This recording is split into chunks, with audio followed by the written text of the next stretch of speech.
Hey guys, my name is Rishi and today this is part 2 of the original video. In the first video I explained the setup for the program. Now here's the actual program structure itself. But before we get into that, I need to explain to you the variables because there are quite a bit of variables you need to know and understand before I explain the actual structure itself. So without further ado, let's get started.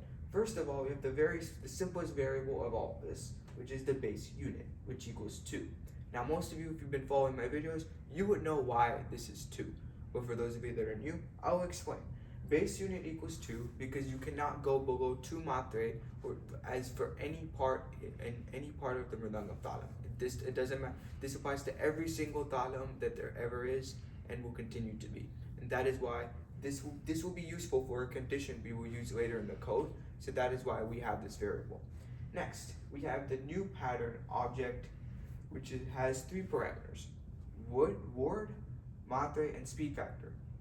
These 3 parameters can come together as one object because we will use this to loop through later on in the code. The word itself is the word you play. With the talam, what you say with the talam, that's the word itself. The number of matre, again, that's the beat structure. And then the speed factor is well, I'll get to that in a second. But you will need these 3 variables as part of one object. Next, we have base patterns, which is a list of those new pattern objects. Basically, what base pattern does is it splits those 3 parameters of the new pattern object and splits them up into 3 separate elements and holds that as one list. Then you have the input speed factor. The base speed, as I mentioned in previous videos, is 1, meaning the speed doesn't change. Then you have 1/2 reducing the speed, 2 increasing the speed, 4 increasing the speed, there could be 1/4 as well, and the list goes on, which is why we put etc., but you get the idea. Now we have matre, the variable matre, which as I mentioned already, is part of the parameters for the object in the new pattern. The matre simply is exactly what it sounds like, right? It's the number of this beats or structure that goes into the word itself. So we have 4, 8, 16, 32, 64. Notice there are patterns of 4. This specifically goes to Aditalam. That's what you need to know for this program, but for later programs it'll be a little different. But just keep that in mind. And then finally we have the list of patterns. Now why would we need another list? Well, this is because we need to expose the binary tree structure, which I'll explain at the very end. But simply, what you need to know is that it's a big list containing individual lists holding it in together. So it's a 2D array. Basically, it's a list holding multiple lists in itself. So hopefully that gives you an idea.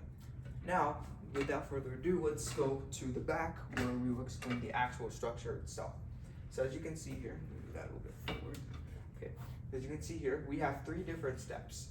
The first 2 steps are the main ones where we loop through everything and we go through checks and we check whether this satisfies this satisfies that. You get the idea. But first, let's go through step 1. Here, first to start off, we loop through the base pattern list to go through each new pattern object that's been in that list. So first off, we take the old matre, which is the original variable I told you that's part of the object in the front, and you divide it by the speed factor. This is why we needed those 2 parameters. And then that's how you get the new matre.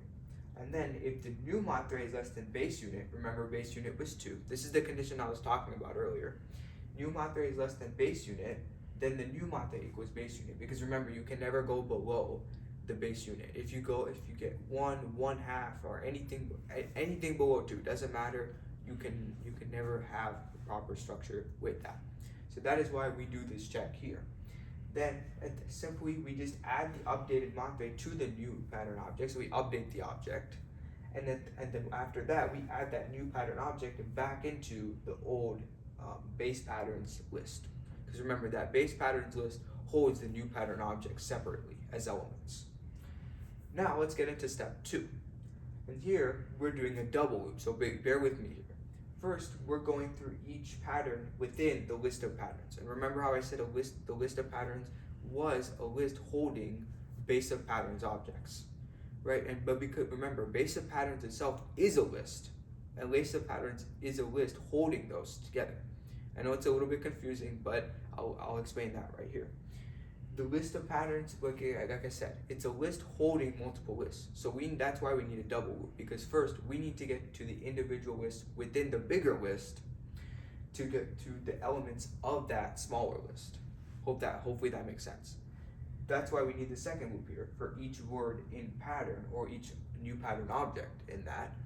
With that in mind, we can go through and update the binary values. That's what we're about to do here.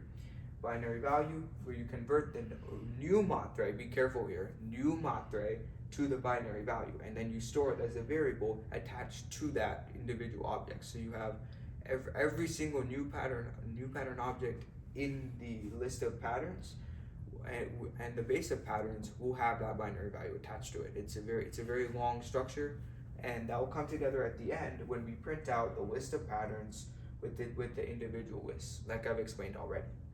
And then we print the binary values that are attached to them. Now, before we stop, let me explain to you something. What does this have to do with binary tree?